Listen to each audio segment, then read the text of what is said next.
ఇప్పుడే అందిన వార్త బీఆర్ఎస్ కేసీఆర్ సంచలన నిర్ణయం 12 ఏళ్ల తర్వాత టీవీలోకి అంటూ వార్తలు అయితే వినిపిస్తున్నాయండి. దీనికి సంబంధించి వివరాలు చెప్పడానికి వీడియో చేయడం జరుగుతుంది.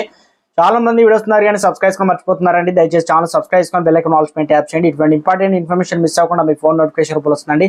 చాలా మంది మీరు చూస్తున్నారు కానీ లైక్ చేయడం లేదండి. దయచేసి లైక్ చేయండి. ఇన్ఫర్మేషన్ అందరూ కూడా మనం రీచ్ చేసిన వారు అవుతాం.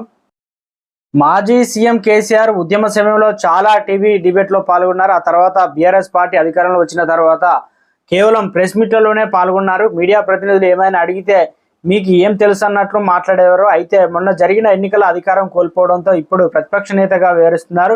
ఆయన మంగళవారం ఓ న్యూస్ ఛానల్లో ఇంటర్వ్యూకు హాజరు కానున్నట్లు తెలుస్తుంది. కేసీఆర్ ఫిబ్రవరి కరీంనగర్ లో కథనపేరి సభలో పాల్గొన్నారు. ఈ సందర్భంగా కాళేశ్వరం 2 పిల్లర్లు కుంగితే భూమి బద్దలైనట్లు చేస్తున్నారని అన్నారు. కాళేశ్వరంపై 2-3 రోజుల్లో టీవీ ముందుకు వచ్చి మాట్లాడుతున్నారని చెప్పారు. కానీ టీవీ ముందుకు రాలేదు. తాజాగా ఆయన మంగళవారం ఓ టీవీ ఛానల్ కు రానున్నట్టు తెలుస్తుంది. కేసీఆర్ బంజారా హిల్స్ లోని ఓ న్యూస్ ఛానల్ కు రాబోతున్నట్టు తెలుస్తుంది. కేసీఆర్ కూడా కొద్ది రోజుల క్రితమే ఇదే ఛానల్లో డిబేట్ లో పాల్గొన్నారు.